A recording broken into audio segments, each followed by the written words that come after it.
ತಾವು ಹೇಳಿದ್ರಲ್ಲ ಅವಾಗ ಮಾಡಿದ್ದಾರೆ. ವಿರೋಧ ಪಕ್ಷ ನಾಯಕ ಅವಾಗ ಹೇಳಿದ್ರಿ ಇದೆಲ್ಲ ಮುಸ್ಲಿಂ ಅವರಿಗೆ ಕೊಟ್ಬಿಟ್ರು ಅಂತ. ಈ ಆಕ್ಟ್ ಇದು ಸರ್ಕಾರ ಸಂಬಂಧ ನೇರವಾಗಿ ಅದನ್ನ ವಕ್ಫ್ ಕೊಡ್ಲಿಲ್ಲ. ಸಂಬಂಧ ಬಿಡಿ, ಆಮೇಲೆ ನೇರವಾಗಿ ಕೊಡ್ತಾರೆ. ಬಟ್ ಅದಕ್ಕೆ ತಪ್ಪು ಮಾಹಿತಿ ಹೋಗ್ಬಾರ್ದು. ಸಮೀರ್ ಅಹಮದ್ ಬರ್ತಾರೆ, ನೇರವಾಗಿ ವಕ್ಫ್ಗೆ ಪ್ರಾಪರ್ಟಿ ಹೋಗ್ಲಿಲ್ಲ.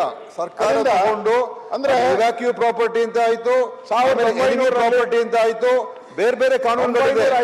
ನೀವು ಹೌಸ್ ನ ಮಿಸ್ಲೀಡ್ ಮಾಡಬೇಡಿ. ಕಾಂಗ್ರೆಸ್ ಗೌರ್ಮೆಂಟ್ ಅಂತ ಹೇಳಿದ್ರಿ ನೀವು, ಕಾಂಗ್ರೆಸ್ ಗೌರ್ಮೆಂಟ್ ಅಂತ ಹೇಳಿ ಕಾಂಗ್ರೆಸ್ ಮೇಲೆ ಅಲಿಗೇಷನ್ ಮಾಡಿದ್ರಿ ನೀವು. ಅದಕ್ಕೆ ನಾನು ಉತ್ತರ ಕೊಡ್ತಾ ಇದ್ದೀನಿ. ನಾನು ಅಲಿಗೇಷನ್ ಮಾಡಿಲ್ಲ. ಕಾಂಗ್ರೆಸ್ ಗೌರ್ಮೆಂಟ್ ನೋಡಿ ಪುಷ್ಟೀಕರಣ ಮಾಡಿದ್ರು ಅಂತ ಹೇಳಿದ್ರಿ ನೀವು, ತುಷ್ಟೀಕರಣ ಮಾಡಿದ್ರಿ ಅಂತ ಹೇಳಿದ್ರಿ ನೀವು. ಸ್ವಲ್ಪ ತಿಳ್ಕೊಂಡು ಮಾತಾಡಿ, ಉತ್ತರ ಕೊಡಿ. ಯಾಕೆಂದ್ರೆ ಬೇರೆ ಬೇರೆ ರೀತಿಯ ಅಧ್ಯಕ್ಷರಾಗಿರುವಂತದ್ದು ನೇರವಾಗಿ ವಕ್ಫ್ ಕೊಡ್ಲಿಲ್ಲ. ಬಹಳ ಪ್ರಮುಖವಾಗಿ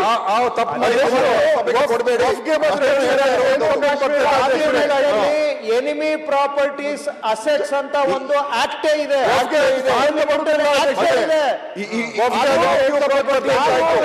ಹೊರ ದೇಶದವರು ಅವರ ದೇಶದಲ್ಲಿ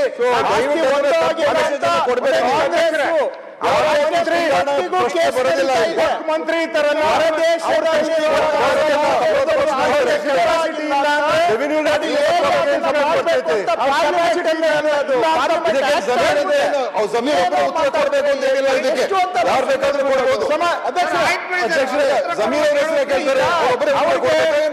ಕೆಪಾಸಿಟಿ ಉತ್ತರ ಕೊಡ್ತೀವಿ. ಸ್ಪಷ್ಟೀಕರಣ ಕೊಡ್ಲೇಬೇಕು. ಅವ್ರಿಗೆ ಗೊತ್ತಿಲ್ಲ, ಅದಕ್ಕೆ ಅವ್ರ ಪರವಾಗಿ ನಾನ್ ಮಾಡ್ತೀನಿ ಅಂತ ಹೇಳಿಬಿಟ್ಟು ಅವರು ಇವ್ಯಾಕ್ಯೂ ಪ್ರಾಪರ್ಟಿ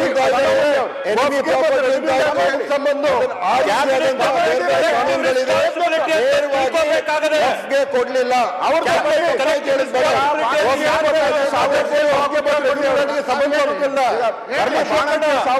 ಉತ್ತರ ಕೊಡ್ಲಿ. ಕ್ಯಾಬಿನೆಟ್ ಅಲ್ಲಿ ಎಲ್ಲರಿಗೂ ಕೂಡ ಅವ್ರು ಒಪ್ಕೊಳ್ಳಿ. ಸನ್ಮಾನ್ಯ ಅಧ್ಯಕ್ಷರೇ, ಇದು ತಪ್ಪೈತಿ ಆಗ್ಬಾರ್ದು ಅಧ್ಯಕ್ಷ. ಆಯ್ತು, ನಾವು ಬೇರೆ ವಫ್ಗೆ ಬೇರೆ ಸಂಬಂಧ ಅವಶ್ಯಕತೆ. ವಫ್ಗೆ ವಾಕಿಫ್ ಇರಬೇಕು. ವಾಕಿಫ್ ತುರಿತಾ ಇದ್ರೆ ಇವ್ರಿಗೆ ಇದು ಇಂಟ್ರೆಸ್ಟ್ ಮಾಡ್ಕೊಂಡ್ರು. ಮೊದಲ ಕಾನೂನು